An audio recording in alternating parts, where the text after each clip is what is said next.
bawat isa. Welcome po sa Father's House Christian Center. Sa mga nanonood na welcome po kayo. Tayo papasimula na sa gawain ng Panginoon. Awit tayo sa Diyos na isang masiglang awitin, hinahanap ng puso Kristo.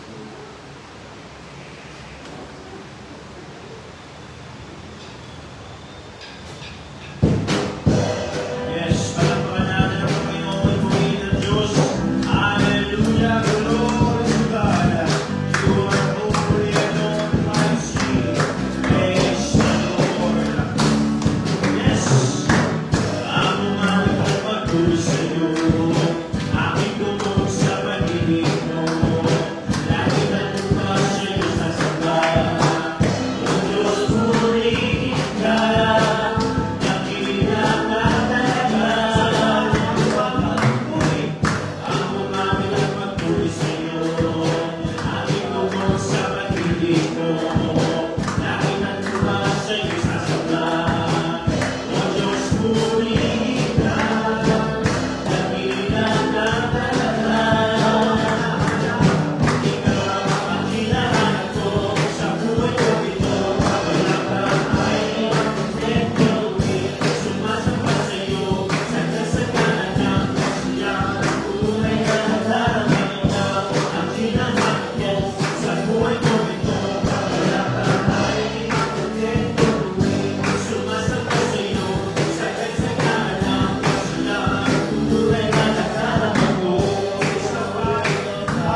Meron po tayong panalangin araw-araw from Monday hanggang Sunday.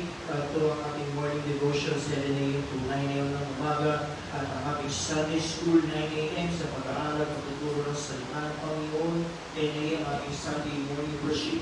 At 6:30 ang ating Sunday evening worship. At ang ating weekly service every Wednesday, 6:30 din ng Sunday morning. Hallelujah! Panalangin natin ang ating bansa, ating Pangulo, President Ferdinand Bongbong Marcos Jr. Kasama din natin ilapit sa Panginoon din ang mga government officials, karoon ng kaligtasan sa loob ng gobyerno, darating na eleksyon sa naman ng Panginoon, itlog na leader sa bansang Pilipinas at magkaroon din ng kaligtasan sa bayan ito. Hallelujah! Pray din natin ang church leadership, international, Pastor Greg Mitchell, Pastor Jessica, Pastor Joe Maten, sama din natin, Pastor Paul Warner, Pastor Tommy, Pastor Richard Ruby, Pastor Paul Stevens, at may kalakasan sa ating mga leaders, at ang ating national leader, Pastor Boy Desipina, maghali ang Panginoon sa ating mga leaders, magpalani sila, at gayahin ang Panginoon. At sama din natin mga regional leaders, Pastor Frank Benaventura, Pastor Nalo Utar, Pastor Ernie Herente, Pastor Charlie Carias, Pastor Jens Bill, at ang ating mga leader church din, sama din natin Pastor Rico Herrera, at bigay kalakasan, pagkukunga, anointment, pagpahid ng pagsama ng ating Panginoon sa alam. At sama din natin mga fellow Baclaran older churches, Pastor Hersul Balbuena, Pastor Noel Torres, Pastor Richard Lisay, Pastor Vincent Saber, Pastor Marcio Villano, Pastor Bong Canyosa, Pastor Sam Pulpul, Pastor Julia Gachina, Pastor Melvin David, Pastor Jordan Chales, at Pastor Jess Pancho. Kasama din natin ng bahay at ang lugar ng ministeryo ay samahan ng Panginoon. Kasama din natin panalangin ng ating bayang Antipolo, ang ating pastor, Pastor Luisa Lucena, and ang Sambayan Spiritual Breakthrough, Financial Breakthrough, Salvation and Deliverance, Solar King. Pray din natin ang San Rosalis sa Biglote, sa Upper Antipolo, at ang transportation din ng pa ng Panginoon. Praise God. At mga kapitong kagalingan, mga prayer requests, si Pedro Garcia, Brother Nono Cataro, Dr. Pasio Sherry San Pedro, Vita Lori Lazara Gulo, Pastor Tongpin, Brother John Arnold Mendoza, at ilapit na sa Panginoon din at mga mahal sa buhay, sa mga kilala sa Panginoon, kasama natin sa Panginoon sa Diyos. Hallelujah! At ang aking activities every weekend, meron ay surveys, preaching, Bible study, at ang darating na Sabado, ang ating Jubilee Service sa Baclaran, May 26, at ang ating International Bible Conference from May 12 to 16, the second week ng Mayo. Hallelujah. Sa mga karagdagang mga balita, ang ating pastor ang magulat. Glory to God. Pagkatid naman sa panalangin, Mr. Pa, purihin palakpakan natin ng Diyos. Praise the Lord. Hallelujah. Salamat Panginoon. Praise God. Glory to Jesus. You are holy, holy Lord. Alpha and Omega. Praise the name of the Holy. Glory to God. Hallelujah. Hallelujah. Praise the Lord. Amang banal, mga praise na natin Diyos, kami naman natin sa iyong banal na trono, Panginoon, mga nabanggit, mga nations, anahan, aming mga leaders, mga prayer request to God, ay biyayain mo, pagpalain mo, Diyos, katagpuin mo rin, Panginoon, ng mga kailangan, in Jesus' name, Lord, at dinadala nila, Panginoon, ang bayan ito, Panginoon, magbunga ka, pagbungaan mo, Lord, mga disciples, prayer warriors, mga titles to God, nadalangin namin, Panginoon, ilusin mo kami, Panginoon, bigyan mo ng kalakasan, karunungan mo, Diyos, at ang magdadala ng iyong salita, o God, at magpalagayan mo, Panginoon, ng kalakasan at karunungan, mag-usap ka, Panginoon, sa aming mga puso't isipan at magkari ka, O Diyos, sa aming mga buhay, Panginoon. Maraming salamat, O God, dinadalangin ang iyong biyaya, samot dalangin sa pangalan ng Jesus. Amen. Hallelujah. Mga una, ang tingnan natin ng Diyos sa Father's house. Hallelujah. Yes, Lord to Jesus. Praise the Lord. Sa Father's house ay chinigang namin isa. Sa Father's house ay maraming kang kasama. Huwag ka na maluluto. Isipin mo na yung gusto. Sa Father's house ay chinigang namin isa. Sa Father's house ay chinigang namin isa.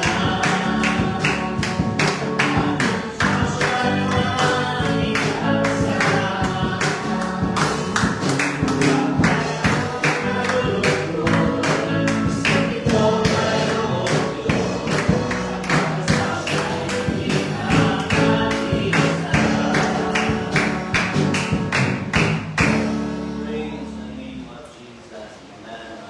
Magandang gabi po sa inyong lahat. Pagpalain kayo ng ating Panginoong Diyos. Amen. Praise God. Okay, diretso na po tayo para sa gawain ng ating Panginoon. Praise God. Tulad na nabalita dito na aking ngayon na. Praise God. Ang ating Jubilee ay sa 26. Ito na ito na April. Okay, napakabilis ng araw. Yan ang ating ilang munang activities. Tama na ito ng April. So, paghandaan natin ito ang konferensya. So, sa May 12 to 16. So, yun lang ang ating ilang pabalita. Wala na kung nalimutan. Tulad ng ating maraming ginagawa, kung tayo ng malagdanabi para sa bawain ng ating Panginoong Jesus. Praise the name of Jesus. Okay, tulad ng ating patuloy na ginagawa, hindi kung tayo ng pananalabi. Ang isang hadlang then sa pagligon ng pananalapi sa pagbibigay sa ating Panginoon, sa ating pagkaalam. Amen. Ay takot. Takot. Na minsan kasi nag-aalilangan tayo sa ating magagawa ng ating Panginoong Jesus. Amen. So, naman is perfect naman eh. Wala nang tao hindi nakakala na ng takot. Kahit man ako, nakakaramdam ako na takot din sa araw-araw, lalo na sa aming pamumuhay. Dahil una, ay hindi pa establish ang aking buhay, ang aking status, lalo na sa pananalapi. Pero, tulad nito, hindi ko naman ginusto ito. Masaya na ako doon sa bahay na aming inuupahan doon. At least, kahit nakakapagod na siya, dahil hindi natutuyo, parang bukal ng tubig. Kung malaman ko siya nagkakaling ng tubig, nabuo pa doon sa flooring. Sana masaya na kami doon, dahil paano ay malamig-lamig naman dahil naka-umbrella yung puno ng manggay. Kaya medyo malamig, madami yung bintana, kaya medyo malamig. Hindi namin nararamdaman yung init. Yan lang, napalitan kami palipatin dahil nga binupukalan ng building na naitalo nila. Ay tutok kasi nila, bakit namin minahan ng tubig? Kung saan nagkakaling yung tubig doon. Ay napilitan kami paalisin. Hindi na naman nila maayos yung naong kami.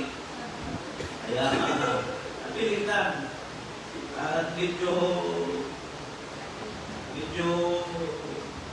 sumusungit na nga eh. Dahil talagang gusto talaga madalian na umalis kami. At sa totoo lang, salamat sa Panginoon na nakalipat kami sa totoo lang. Wala akong hindi ko akalain makakapag-down din si Mrs. doon dahil nasa 7 o 60. Yung nakita ni Mrs. dahil ang naman natin dito, di ba? Ang ating mga kaupahan dito, 2 buwan, advance, 2 month deposit. Ang malindi pa nun, pamahal ang upahan dito.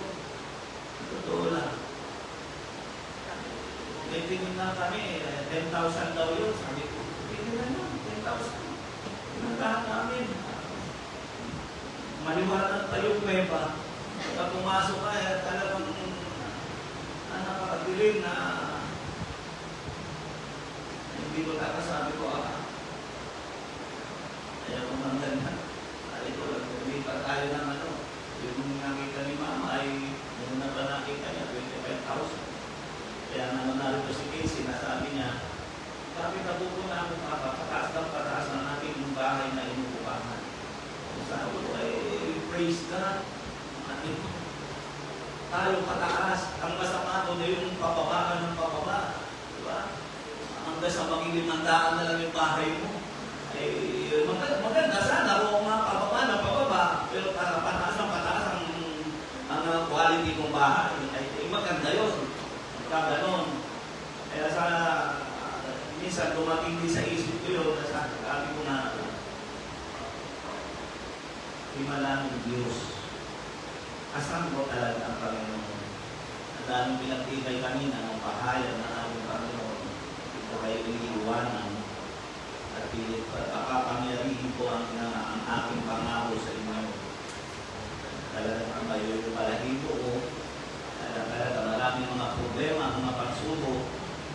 Nakikita ko ng mga natatakot ko ako sa totoo lang, hindi maaaring kamaan ko nagtakot. Kadalawang gabi na kami ko, na parang hinubot mo. Doon sa bahay na yun, 20,000 ang monthly.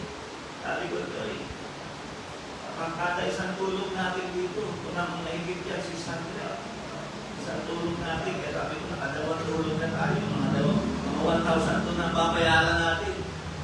Pero hindi ko alam kung saan pupunin nyo sa totoo lang. Ako po'y nangatalangin lang, Lord, tulungan mo po kami. Huwag mong patayaan ang dawain mo. Kasi po, kami po ilawain ng Diyos. Hindi nyo po pili sabihin, hindi siyang naman. At kami po'y bumagsak. Bagsak ang dawain ng Diyos. At kami naalis sa maayos na katayuan, maayos na status ng buhay, bumagsak kami.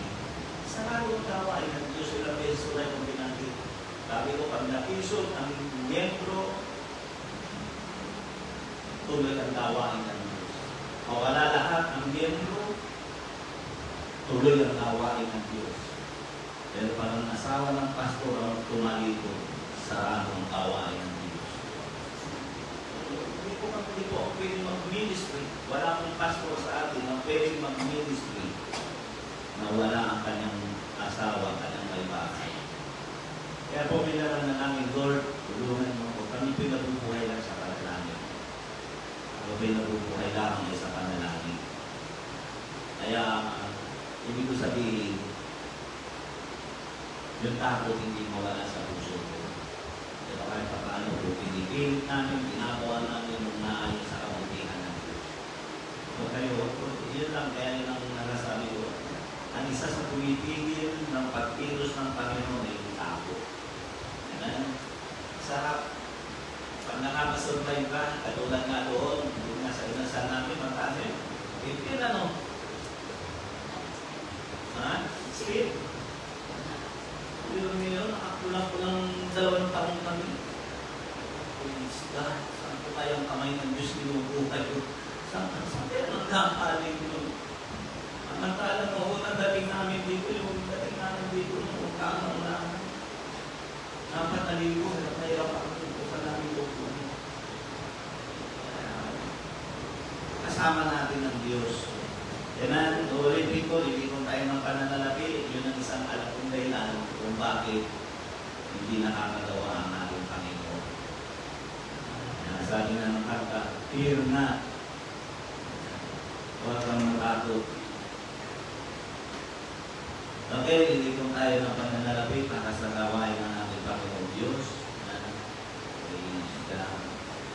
Tapos si Michael, para tayo pamunahan dito.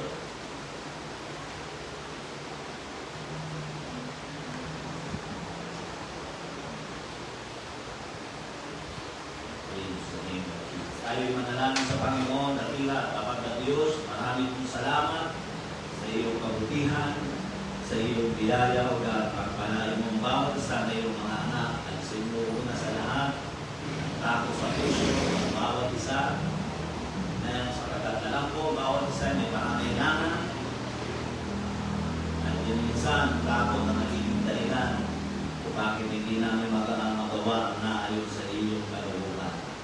Maraming salamat, Panginoon, sa iyong kabutihan o sa pangalan ni Jesus. Amen. Praise God. Hallelujah. Isa pa, awit na natin Panginoon Diyos.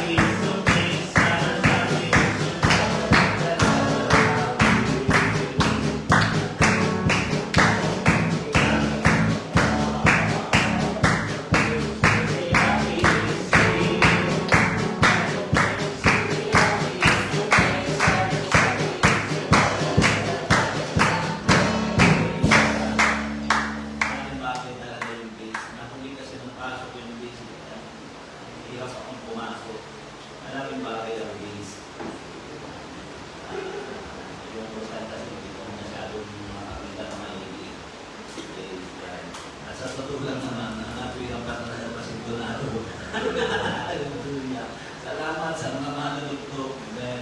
Pagpalain kayo ng ating Panginoong Diyos. Amen. Praise God. Okay, so mayroon pong isang kwento. Alam ko, nagamit ko na ito dito. Itong kwento na ito. Minsan, mayroong isang dala. Lumabas siya ng lungga. Naganap siya ng kanyang makakain at sa kanyang pagdadala sa loob ng bahay ay nakita siya ng pusa at siya hinahuli. Napamuntik na niyang ikamatay. Kaya sa sobra niyang takot ay nanalangin siya sa kanya, ewan ko kung sino yung nila, kung saan sila nananalangin, na sana siya ay mamigisang pusa. At para hindi na siya nakakaramdam ng takot. Sa karanasan niya, nakaramdam siya na sobrang takot.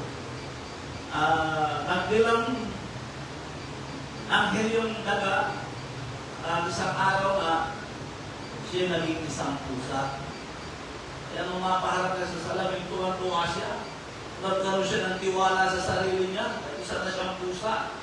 Nakita niya yung kanang buko. Nakakong lalaki na. Meow! Tuwa-tuwa siya. Kaya lulukso-lukso pa siya, lumakas siya. Hindi niya inaasahan na paglabas niya, ay nakita siya ng aso at siya'y dinabol. Tumakbo siya. At minsan pa ay nakaramdam siya ng takot sa kanyang puso. Kaya sabi niya, akala ko, hindi na ako makakaramdam ng takot. Kaya dahil sa kanyang karanasan din niya, ay humiling siya na sabi niya, sana maging aso ako. Hindi naman siya nabigo. Ewan ko kung sino yung lumirinig ang pananamin niya. Kaya siya ay naging isang araw, nagising siya na siya isa ng aso. Kaya nung makita niya yung lumaki na siya. Mas malaki na siya ngayon kasi pusa. Tuwan-tuwa siya. Takbo-takbo siya, lumabas siya. At naghahanap ng kanyang makakain.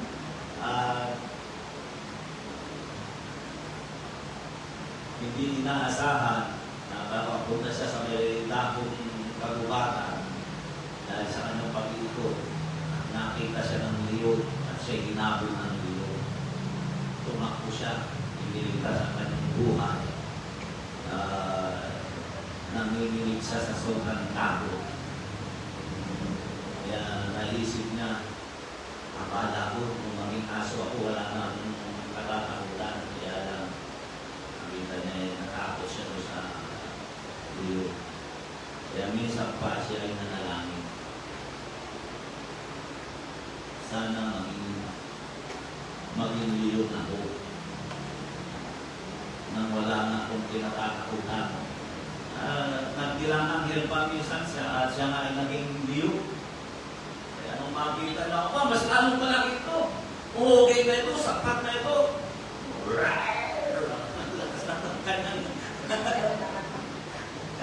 Ang lakas na ng kanyang atungan. Alam mo lumabas siya. Kaya lang, minsan, sa paglabas niya, hindi niya inaasahan. Nakita siya ng hunter. Binaril siya, muntik na siya tamaan. Kaya takbo siya. At sa sobra ng takot, nagtago siya sa isang liblib na lugar. At siya'y nangangaral. Dahil nakita na muntik na siyang mabaril ng hunter. Nanalangin ulit siya. Sana maging hunter ako. Sumagot yung kung sino man yung kanyang pinapanalangin niya. Ang problema mo ay hindi ang iyong katayuan o ang panlabas ng iyo. Ang problema mo ay ang iyong puso. Alam niyo sa mga kapatid na totoo lang, yun ang totoo. Hindi natin problema yung katayuan natin. At ang problema sa atin, hindi natin kayang i-manage yung puso natin. Hindi natin kayang turuan yung puso natin. Yan ang isang malaking katotohanan. Kwento lang yun. Gawa na ako din na parang narinig ko rin yun sa isang pangangaral. Pero yung buhay nangyayari at nagaganap sa bawat isa. Lahat po ng tao, katulad nga nung binanggit ko, lahat tayo mayroong takot sa puso natin. Praise God. Hindi naman natin pwede sabihin, sana maging Diyos ako para wala na akong pinatakot na. Hindi po pwede maging ganun. 2 Timothy chapter 1 verse 6 to 7, ganito sinasabi na salita ng Panginoon. 2 Timothy chapter 1 verse 6 to 7. Dahil dito'y ipinaalala ko sa iyo na paglingasin mo ang kaluhod ng Diyos na nasa iyo sa pamamagitan ng pagpapatong ng aking mga kamay. Sapagkat hindi tayo binigyan ng Diyos ng espiritu ng katakutan, kundi ng kapangyarihan at ng pag-ibig at ng kahusayan. Purihin ang pagbabasa ng salita ng Panginoong Diyos. Alis po tayo ng manalangin. Dakila at tapat na Diyos, pagpalain mo po, Panginoon, ang iyong salita. I-bless mo po, Panginoon, ang iyong mga anak. Marami pong salamat, Panginoon, sa iyong kabutihan, O God, o sa pangalan ni Jesus. Amen. Praise God. Hallelujah. Nais ko pong mag-usap sa paksang Let's Overcome Our Fears.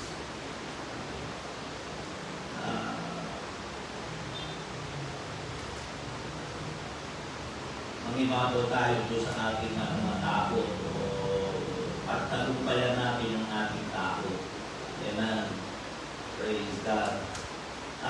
Doon nais ko na rin ang kapatid sa inyo na oras na ito, pang-ipabawi natin yung ating pagkakilala sa Diyos.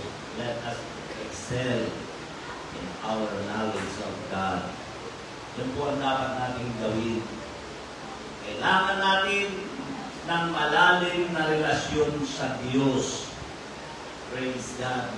Wala pong ibang layunin at atikain ang bawat mangangaral kundi ang tayo'y magkaroon ng malalim na relasyon sa Diyos. Amen. Yun po ang isang katotohanan. Ang iba po sa atin yung ating pagkakilala sa Panginoon. Ang tao kasi, kapag may malalim siya na pagkakilala sa ating Panginoon Diyos, ay nakakapagbigay ito ng tinatawag na encouragement, hamon sa bawat isa. Kasi kung hindi mangingibabaw yung pagkakilala natin sa ating Panginoon, walang pagsulong na magaganap sa buhay ng bawat isa. Kaya kailangan natin ng malalim na pagkakilala sa ating Panginoong Diyos. Ako po, hindi ko sinasabi na ako talaga ay napakalalim na ng aking pagkakilala sa Panginoon. Hindi ko po sinasabing gano'n. Isang bagay lang ang natutunan ko ipagkatiwala ang aking sarili sa ating Panginoong Diyos. Yung patuto, alam mo, meron po akong karanasan ng una. Ewan ko kung na-ikwento ko nito kung nasabi ko na sa inyo. Kasi nung ako hindi pa nakakakilala sa Panginoon, lagi ako nakakaranas na lagi akong binabanguno. Ano man tawag ko na sleep paralysis, gano'n. Yung namamanin yung katawan ko. Hindi ko maigalaw. Kung ano yung pumasok sa isipan ko, ang bawa na isip ko, tatamutin ko yung aking hita, aking magising. Kung ano yung pumasok sa isip ko, yun ang hindi ko maigalaw. Nagbawa yung kamay ko. Sino nakakaanas mo? Minsan nga, nakakaanas ka ng tanong, hindi ko pa, yung nanay ko, nag-ano ka eh. Naghuhugas ka ng pinggan eh. Nagsasalita ka. Hindi ko siya, ako parang naramdaman ko parang merong lumalakad na malaking yamang na malaki. Papasok na pa sa atin na sa kinarunungan ko. Habang lumalapit, namamanin yung katawan ko. Doon ako nahihirapan. Hindi ako makadalaw ng gusto. Ilang beses na ako doon halos makumpong ang aking. Pero dumating yung pagkakataon. Pero pa nga ako uling naranasan ko nun. Tumirik ang mata ko yung nanay ko. Takot eh. Matirik yung mata ko, sabi ko, bakit ba? Ano nangyayari sa'yo? Sabi ko, may malaking tao sa bubong. Kasunti yun. Minsan na parang nananginip ako, parang mayroong malaking pinggan na ako nasasaklupan. Hindi naalala ko lang nung aming bata pa. Parang nasanto yun. Pero nagpapasalamat ako sa Panginoon dahil ako nakakilala sa Panginoon Diyos. Until now, ganun pa rin. Pero namang ginagawa ko. Pag nakakaramdam ako ng gano'n, lalo na pag kami hindi maganda yung aking yung pwesto ng pagkakatulog ko dahil sa sobrang kuya, kalimitan na ginayaan yun sa sobrang pagkakatulog ko magbasa, yung mag-research, sobrang pagod yung kuya, makatulog ako ng bigla na lang yung gano'n. Biglang merong tawa sa akin, merong nakalapit sa akin na yun, kayo ko nakatingin sa akin. Pero ginagawa ko lang, nasabi ko sa isip ko, sa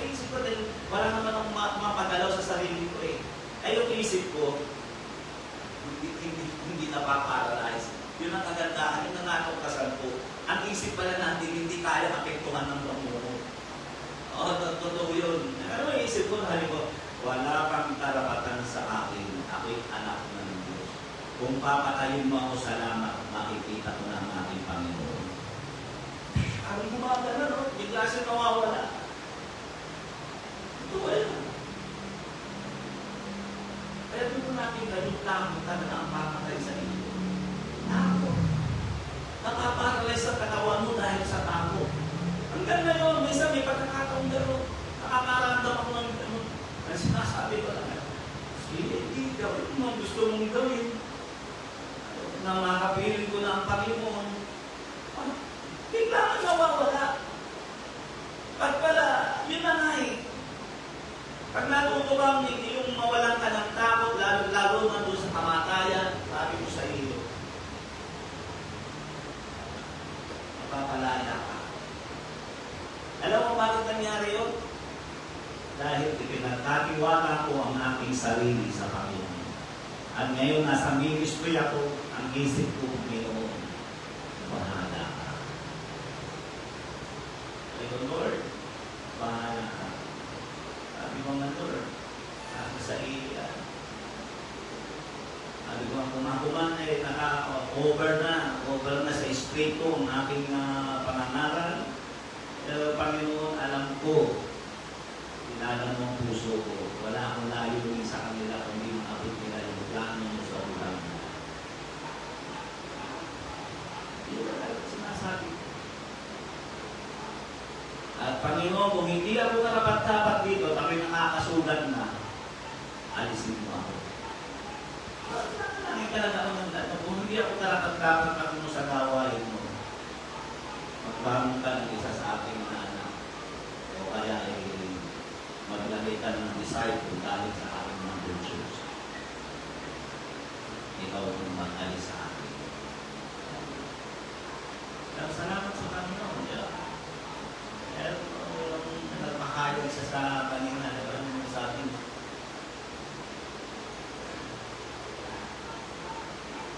Kasama ninyo ako huwag kayo matakot. Praise God, sa loob ng ngayon ko lang kami, nasa siguro, 2 taon. Ako gawin ng kapakinig mo. Sa ibang church, maraming beses. Pero dito, ayun ang ulit. Ngayon lang po yung may nagsalita, may nakusa.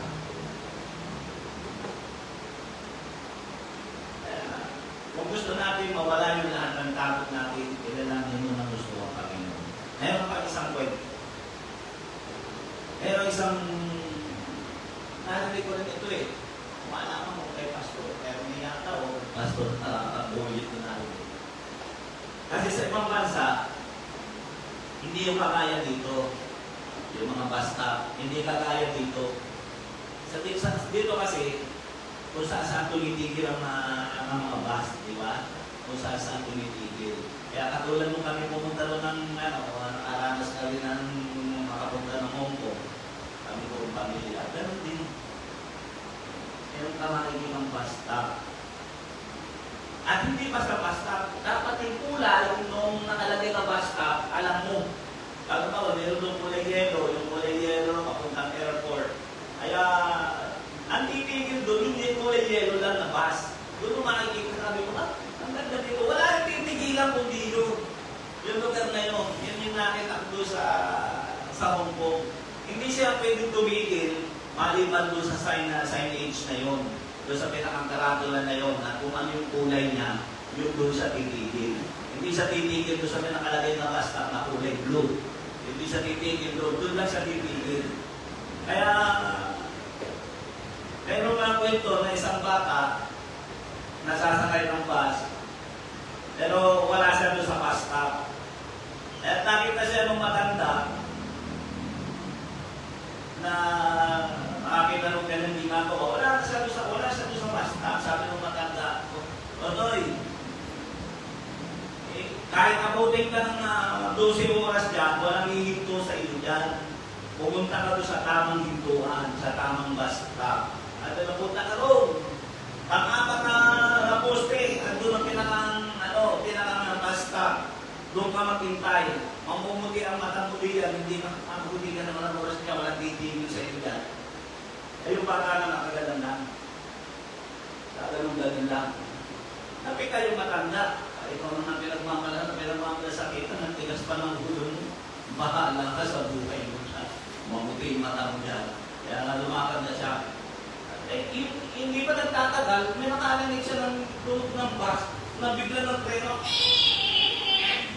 Nag-chip yung treno. Kaya nakalimot siya. Nakita niya yung bata, tumingin pa sa kanya. Kita niya sumakay doon sa bus. At nung siya yung bus ay lumakad na, tumapat sa kanya. Tay! At tatay ko po yung driver. Yun yung sinabi niya at naunawaan niya. Kaya pala nung dumaan yung bus, halos umislide yung bus sa lakas ng preno. Anong ibig ko sabihin yun? Pag kilala mo ang Diyos, kampante ka, wala kang takot. Pangalawa, nais mong bigyan ng pansin, mind influenced by God. Kailangan po yun. Yung kaisipan nasa influensyado ng Diyos, a sober mind, sound mind, yung isip na nasa tama. Ito po ang kailangan natin. Pag ito'y nangyari sa ating isipan, sa ating buhay, masasabi ko sa inyo, tandaan ninyo, tayo tako. Ano pili natin bigyan ng halimbawa rito? Matthew chapter 14, beginning verse 28. Ito yung panahon na si Jesus ay lumakad sa ibabaw ng tubig. At ang mga alagad ay nasa hindi magandang katayuan. Nasa bangka sila, yung alon ay napakalalaki at ang lakas ng hangin. Kaya hirap na hirap sila sa pagkaon sa bangka. At sa kalagitnaan na Sahara, sa doon ay sa ikaapat ng pagpupuyat, nakita nila si Jesus ay lumalakad sa ibabaw ng tubig at nakapangbalan nilang kulto. Pero wala naman tao nakakalakad sa ibabaw ng tubig. Pero sinabi ng Panginoon, huwag kang matakot, huwag kayong matakot, ako ito. Sa Matthew chapter 14, ang babasahin ko na lang yung 28, 29. Ang sabi dito, Matthew 14:28, at sumagot sa kanya si Pedro at nagsabi, Panginoon, kung ikaw na, papariyanin mo ako sa iyo sa ibabaw ng tubig. At sinabi niya, halika. At lumunsad si Pedro sa labong at lumakad sa ibabaw ng tubig upang umalagon kay Jesus. Nakita natin lumakad sa ibabaw ng tubig. Alam niyo, kanina, pinakaalala ko maigi ito kasi kami mga pastor, bago namin iyanong isang sermon, alam pinag-review pa namin at pinag-aaralan namin kung paano namin ito dadalhin dito sa unahan. Kahit pa sabihin kung ilang beses na namin na ipangalan, i-review pa namin yan at pinapag-aralan namin kung paano. Tapos ako rin ba, pinapansin,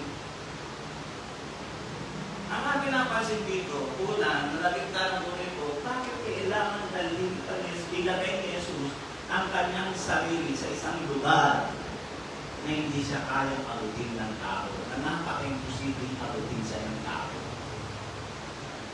Diba, bakit siya lumakad sa tubig? Ano po ang gusto? Bakit niya nilagay yung kanyang sarili ito sa ibabaw ng tubig? At tapos sa kada sasabihin halika. Ano nila? Inilalagay niya yung sarili niya sa isang lugar na napaka-imposible na siyang malapitan. Pero nagtapos nagsasalita siya ng halika. Pangalawa, na nakita ko dito, hindi ba niya nakita na masama ang panahon? Hindi ba niya nakita na nasa tubig, may bagyo, napakalakas ng alon, ang lalaki ng alon? Nung sabihin ba niyang halika, ibig lang sabihin nung inilalagay niya si Pedro sa isang alanganin at mapanganib na ang hangin. Bakit? Yung ba ang ibig sabihin mo?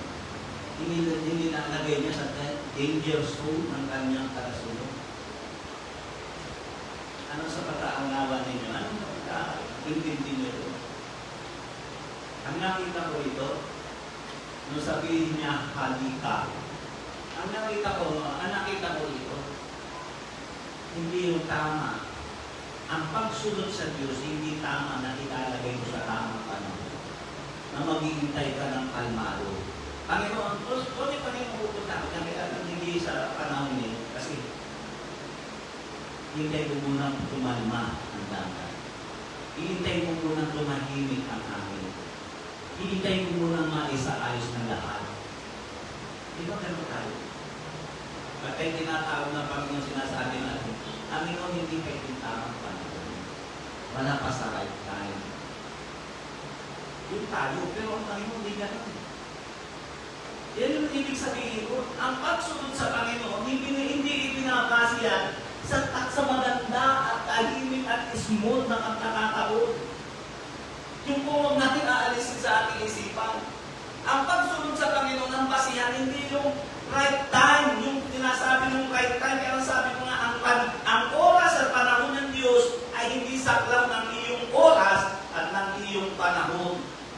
Hindi napapasakop ang oras ng Diyos sa oras mo. Sasabihin mo, hindi nakakanahon. Nakikita ko ito, bakit? Bakit niya tinatawag? Alam naman niyang kahit kalmado ang panahon, imposible makalakad yung si Pedro doon. Diba?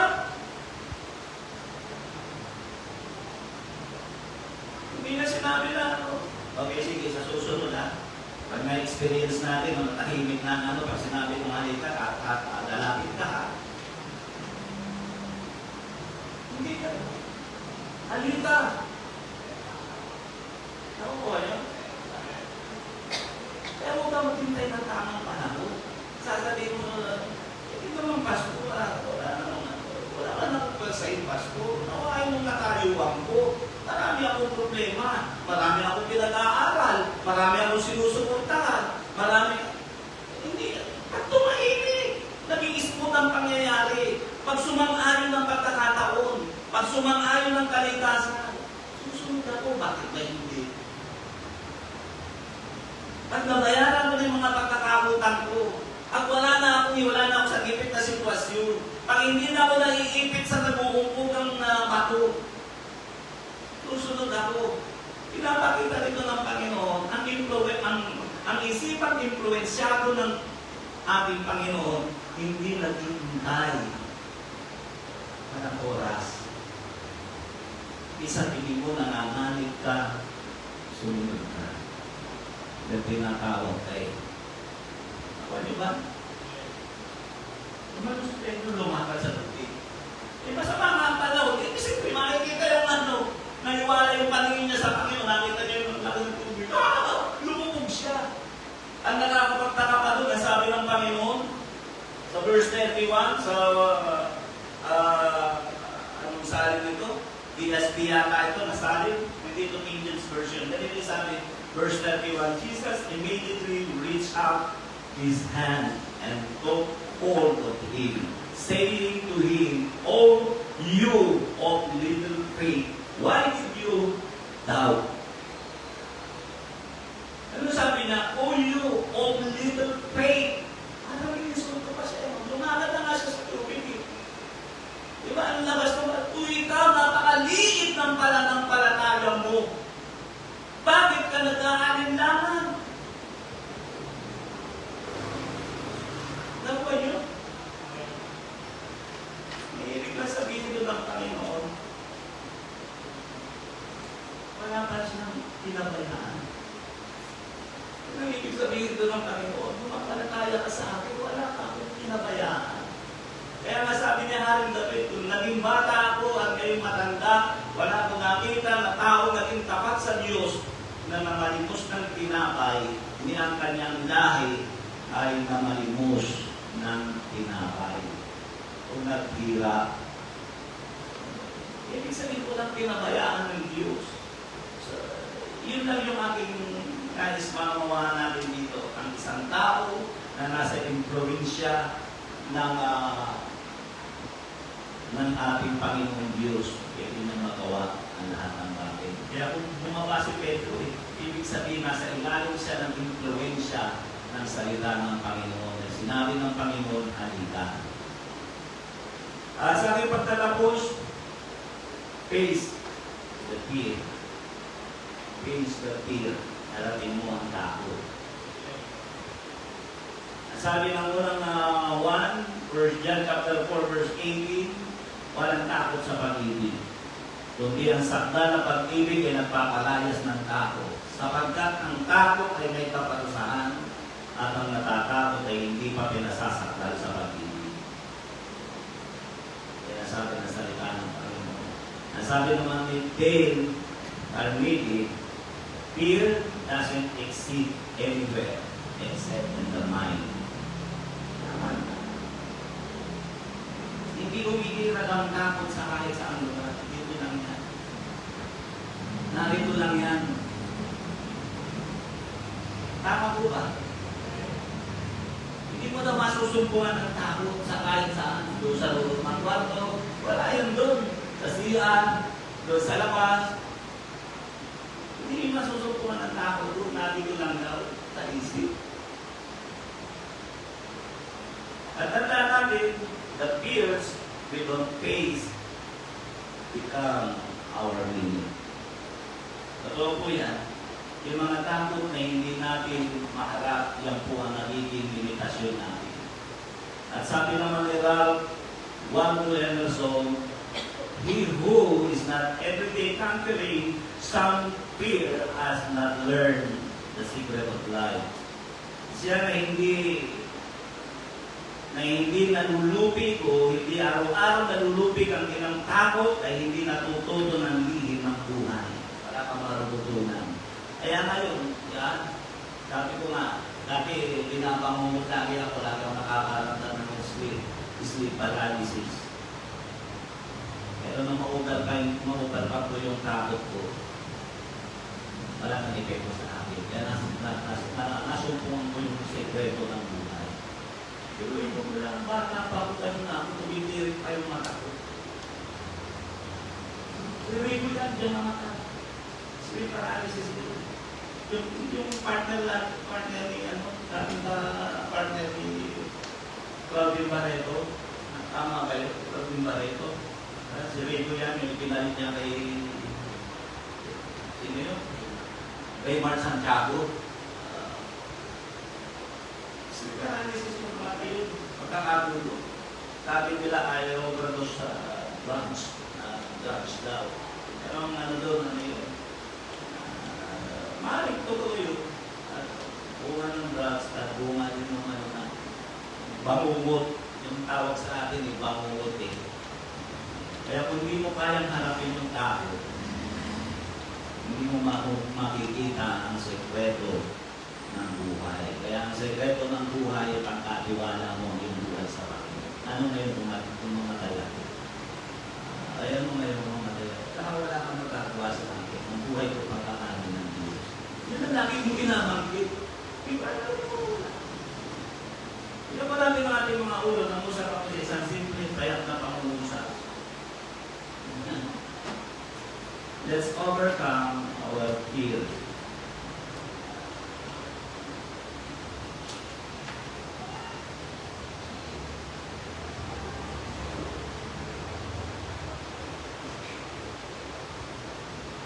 Pakita natin ang ating Panginoon.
maraming dahilan kung bakit ang tao ay hindi makapagsubo ng kanyang buhay para sa ating Panginoon.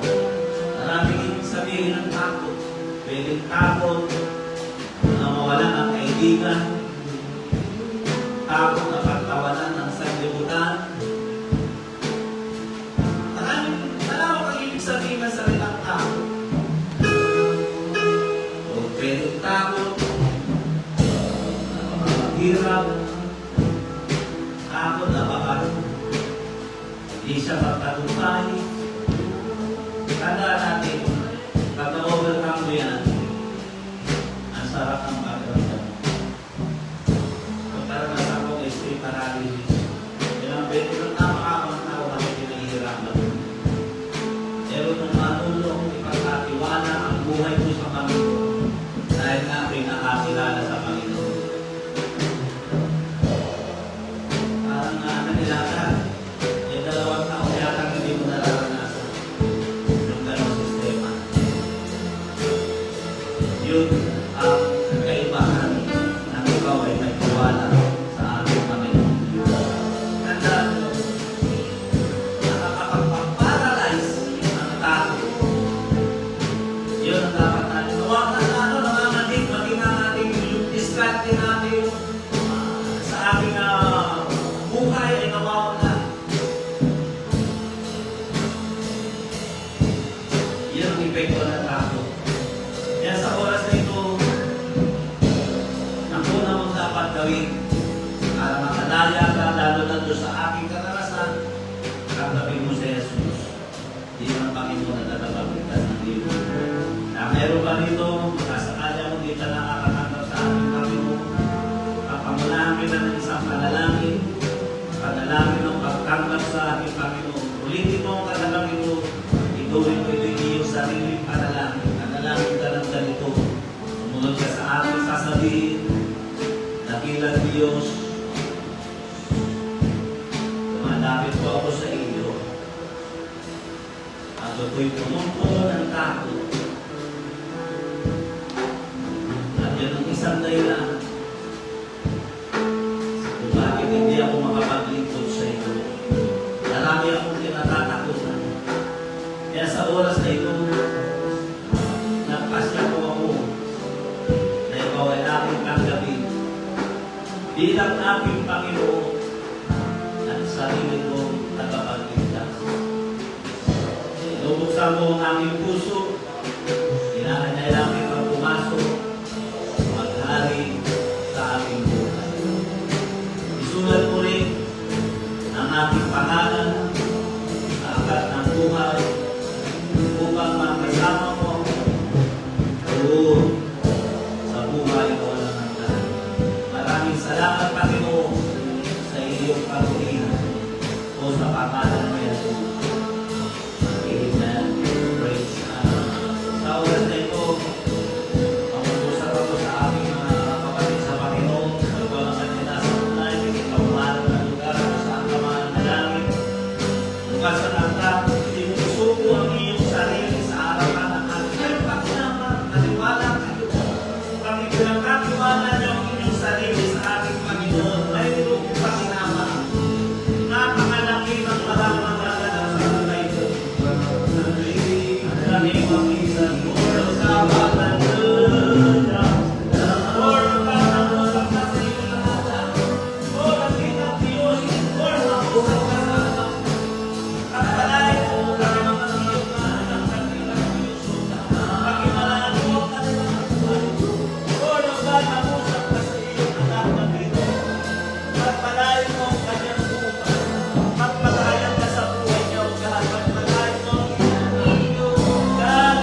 Thank you, Jesus.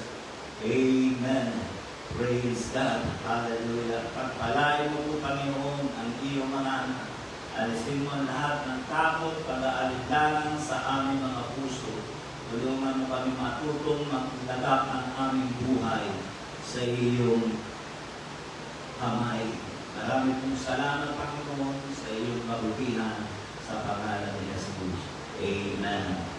Praise God. Hallelujah.